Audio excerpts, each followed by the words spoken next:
What's going on, everyone? Welcome to today's training. In today's training, we are going to talk all about how by eating less, it's actually making you eat more, which is affecting your weight loss efforts, okay? And we're going to look at this in an actual scientific and calorie way and actually break it down to show you where you might be going wrong in your weight loss efforts, okay? So I'm talking about this, and I've talked about this in the past, where we have this idea where we start the day so strong and we eat healthy in the first half of the day, and then the second half of the day comes and we just lose all control and we eat anything in sight and we end up going over in calories without even knowing it. We're just trying to fill our bodies with whatever we can find. And the reason for this is because we're not eating enough in the beginning of the day. We tend to think of breakfast as either something that we skip or just something that we just grab and go, and then we have our lunch, and then by the time we're hitting dinner, we're way under calories is where we should be at, and we are so hungry, and if we don't have anything prepped, we turn to anything that we can find. So we're going to break it down by calories so I can actually show you what this looks like with some examples. So on the board here, hopefully you can see I got a 150-pound person, I got a 200-pound person, and I have a 250-pound person. Now, for your calories, however many, this actually varies person to person, even depending on how much you weigh. Even if you do weigh this much, this might not be your exact range because of things like muscle mass and activity levels and things like that. But just as a general reference, your calories per day for a 150-pound person can be anywhere from 1,500 to 2,000 calories, again, depending on your activity level and things like that, if you want to lose weight, okay? For a 200-pound person, I put 2,200 to 2,800. That's just kind of ideal where I'd want someone at. Again, this might vary based on what you're at. And for a 250-pound person, I put 2,500 to 3,000 calories, which definitely is pretty much where you should be at there. Now, if you divide this by three meals a day, then we come up with the range per meal for calories of 500 to 667 for the 150-pound person, 733 calories to 933 calories for the 200-pound person, and 833 calories to 1,000 calories per meal for the 250-pound person. Okay? Now, this is if you're having 3 meals a day. This might break down even more if you end up having more meals per day, but just as, again, as a rough estimate, that's where we should be in terms of how many calories in a meal.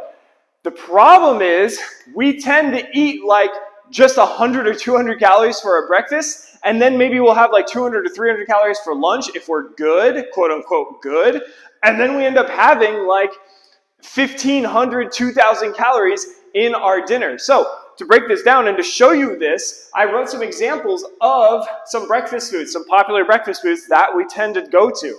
One egg has 80 calories in it. So if you're having 2 eggs, that's 160 calories. Maybe plus a little bit of oil that you cooked it in.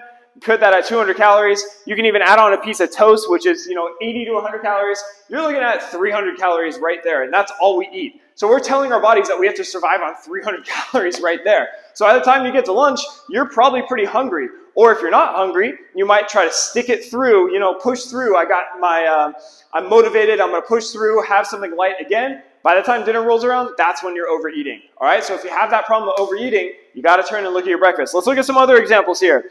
Yogurt, you're doing good. Greek yogurt, speaking to my heart here, high protein. 170 calories basically, or give or take a little bit per serving depending on the brand. Maybe throw some fruit on there. Again, that's only 200 calories, maybe 250 calories if you throw enough fruit on there. Cottage cheese is even less. It's more condensed of protein there. 120 calories.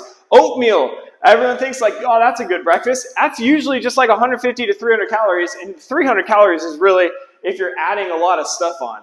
So it's really not that many calories. Again, like I said, piece of toast, nothing. Even a breakfast burrito, it depends on what's in it. Of course, you can go overload, but that's around 400 calories, which is still lower than any of the amounts of calories per meal here. And we all know how we feel after we have a breakfast burrito. We feel bloated, we feel tired, we were oh, I shouldn't have eaten all that, because it's loaded with a lot of other things. It's usually a lot of fats and carbohydrates and not enough protein, because what's the protein in there? An egg, maybe 1 scrambled egg in your breakfast burrito.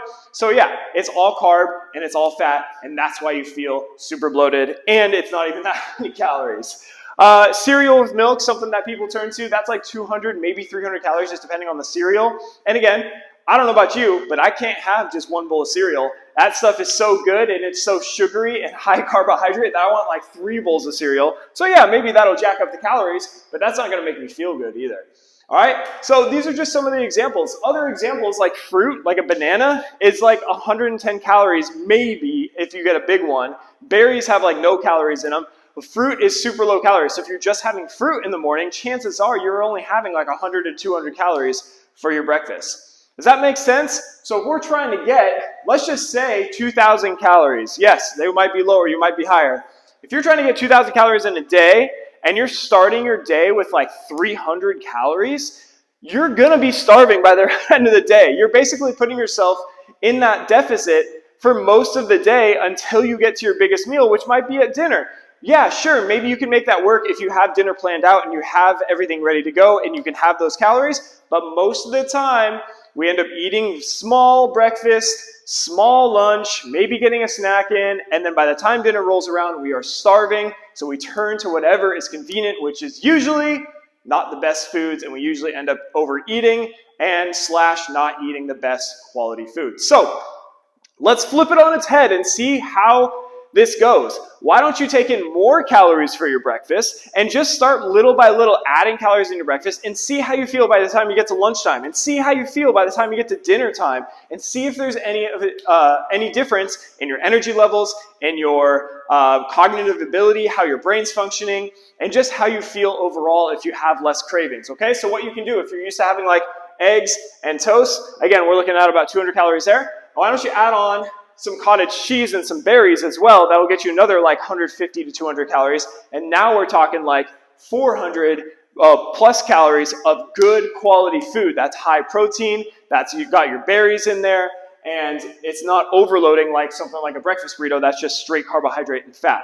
All right, so that's one example. Another example is if you do oatmeal, you can also add on a protein shake on top of that. Yeah, not ideal. I always try to turn towards regular food first, but hey, a protein shake is a convenient way to get protein in and it can keep you full. And if you're having a 300 calorie oatmeal breakfast, adding on another 150 calories of a protein shake, that sounds good to me. Smoothies as well. A lot of people get like the acai bowls or fruit bowls and things like that.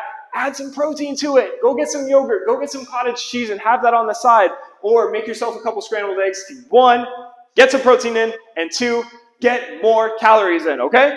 You don't have to aim for the 500, 700, or 800 calories in your breakfast, but try to maybe get 400, try to maybe get 600, or try to maybe get 700, 750 to 800 calories in your breakfast, and just see how you feel. You're going to notice that you're less hungry for lunch, and you're less craving, and you got more energy, and you feel better, and that'll make you stop overeating at your other meals. All right, so my point today, eat more for breakfast. If you're someone who struggles, this is more for people if you're struggling to lose weight, if you're struggling with overeating at night, if you're struggling with giving into cravings in the afternoon, if you're struggling with overeating at lunchtime, flip it on its head, take in more calories for breakfast, and just see how you feel. All right, that's my presentation today. If you have any questions on this, feel free to reach out to me.